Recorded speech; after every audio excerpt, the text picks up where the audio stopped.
So guys एक बहुत ही अच्छा क्वेश्चन उसने कंप्रेसिबल फ्लो से पूछा था, that is in 2022।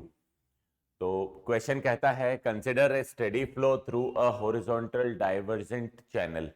So there is a divergent channel whose area is increasing like this as shown in figure with supersonic flow at inlet। यहाँ पे flow जो है ओवर हेयर हेयर मार्क number is greater than 1, that means flow जो है supersonic है। अब अगर आपको पता है कि फ्लो अगर सुपरसोनिक होता है इनलेट पे ऑफ अ डाइवर्जेंट चैनल, तो डाइवर्जेंट चैनल जो होता है it behaves as a nozzle.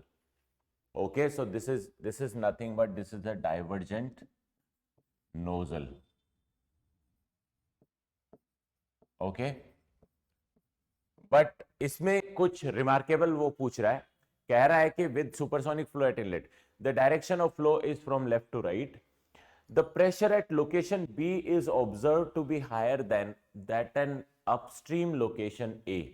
That means ये आपका लोकेशन जो B है, यहाँ पे प्रेशर जो है वो हायर है और यहाँ पे प्रेशर जो है वो लोअर है। Which among the following can be the region?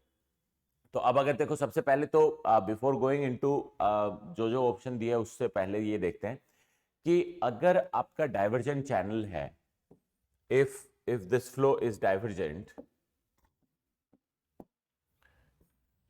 ये डाइवर्जेंट चैनल है, this will behave as a nozzle. अगर ये according to the design move करता या अकॉर्डिंग टू द डिजाइन होता तो हमें पता है कि if this is your location 1 and if this is your location 2, तो हमें पता है P2 will be less than P1 because ये नोजल है। अगर नोजल है तो वेलोसिटी इंक्रीज होगी, तो वेलोसिटी इंक्रीज होगी तो प्रेशर ड्रॉप होता था। So velocity V2 will be greater than V1। Okay, pressure P2 वो होगा वो लोअर होगा। बट यहां पे वो बोल रहा है कि दो लोकेशन है, अपस्ट्रीम में एक लोकेशन है A और डाउनस्ट्रीम में एक लोकेशन है B, and he is saying PB is greater then PA। ये कंडीशन जो होती है ये होती है कि मान लो आपका फ्लो एक्सपैंड हो रहा था, यहां पे आपका pressure there was some pressure P at the throat, उसके बाद में आपका प्रेशर A तक प्रेशर ड्रॉप होता है। So you have if you draw the if you draw the pressure profile, the pressure profile is something like this। Okay, pressure आपका drop हो रहा है, ए पे आपका प्रेशर हायर, ए पे प्रेशर हायर है, उसके बाद में प्रेशर ड्रॉप हो गया। बट सडनली अगर मान लो फ्लो को कुछ ऐसा दिखता है कि बहुत ज्यादा अपस्ट्रीम में प्रेशर है या फिर there is some hindrance to its motion. अभी तक तो ये सुपरसोनिक आ रहा था बट उसको यहां पे नजर आया कि यार यहां पे बहुत ज्यादा हिंड्रेंस है, तो क्या वो फ्लो आगे जा पाएगा? नहीं जा पाएगा। ओके, और उसके लिए क्या करना पड़ेगा? उसको रुकना पड़ेगा। अगर मान लो चलते चलते मान लो आपके पास में एक पार्टिकल है जो अंधा है, जिसको दिखता नहीं है, आपको आंख से दिखता है तो ठीक है, बट पार्टिकल जो होते हैं वो अंधे होते हैं, उनको दिखता नहीं है, तो वो चलते जाते हैं बेस्ड ऑन द प्रेशर। जैसे ही अचानक से उनको नजर आता है कि यार यहाँ पे आगे प्रेशर एकदम स्ट्रॉन्ग प्रेशर है, तो they feel like there are lot of particles which are present over there, so they go through और दे अंडरगो डिसिलरेशन और सडनली उनका वेलोसिटी कम हो जाता है। जैसे ही सडनली वेलोसिटी कम होता है उनका प्रेशर जो है वो ऑटोमेटिकली इंक्रीज हो जाता है। So they see a jump in pressure, something like this. Okay, so ये जो प्रेशर जंप होता है that can happen across a physical phenomena that is called as a shock wave. Okay, why shock wave? Because हो सकता है downstream में कुछ ऐसी दिक्कत आई होगी या कुछ ऐसी चीज रही होगी जिसकी वजह से आपका फ्लो आगे एक्सपैंड नहीं कर पाया या फिर प्रेशर जो है वो उतना नहीं हो पाया जितना आपको होना चाहिए था। ओके, सो डाउनस्ट्रीम में there is a shock wave that is present.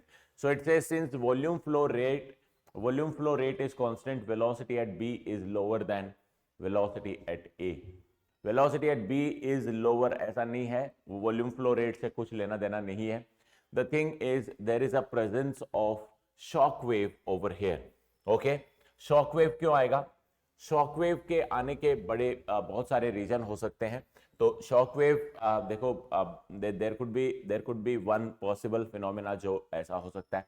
मान लो आपका this is your nozzle. Okay, this is your nozzle ideal case में आपका जो डिजाइन प्रेशर है, I will draw it little bit higher so that I am able to draw the pressure as well. तो ये आपका एक normal nozzle है। तो अगर ये अकॉर्डिंग टू द डिजाइन आपका चल रहा होता, तो let's say the pressure profile जो होना चाहिए था, जो प्रेशर प्रोफाइल होता वो that should have been something like this. Okay, so ये आपका प्रेशर प्रोफाइल है। This is the pressure at inlet, this is the pressure at exit.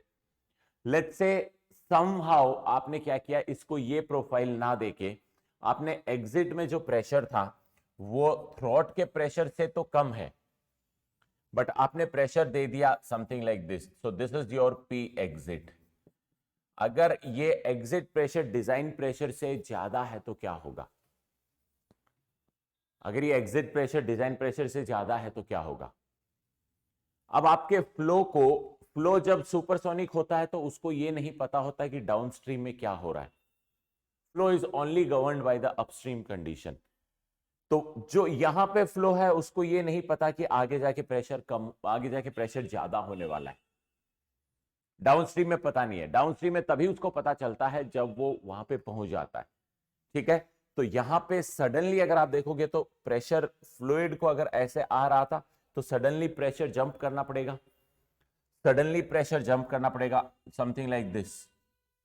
तो ये वाली कंडीशन जो होती है जिसमें सडन प्रेशर जंप होता है, this is called as shock wave. Okay, now अगर आपका जो प्रेशर है वो अगर थोड़ा सा ज्यादा होता तो शॉकवेव जो बनती वो यहीं पे बनती, बट सिंस ये प्रेशर ज्यादा है तो जितना ज्यादा प्रेशर ड्रॉप होगा, अगर आप देखोगे यहां से यहां तक जाने में प्रेशर इंक्रीज करने में बहुत स्ट्रॉन्ग शॉकवेव बनेगी। तो इसके लिए क्या होता है, शॉकवेव जनरली अपने आप को एडजस्ट कर लेती है सच दैट कि उसको मिनिमम कुछ कंडीशंस होती है उनके अकॉर्डिंग वो एग्जिस्ट होती है। तो जनरली अगर आप देखेंगे तो shockwave would be formed somewhere over here like this. Okay, so this is how the shockwave would be formed. और जैसे ही शॉकवेव आएगी आपका फ्लो जो होगा that will retard and velocity will retard and pressure will increase. Okay, so this is caused due to shock wave at the exit or at the divergent section of the nozzle. Is it clear? I hope everybody understood this. Okay, very good.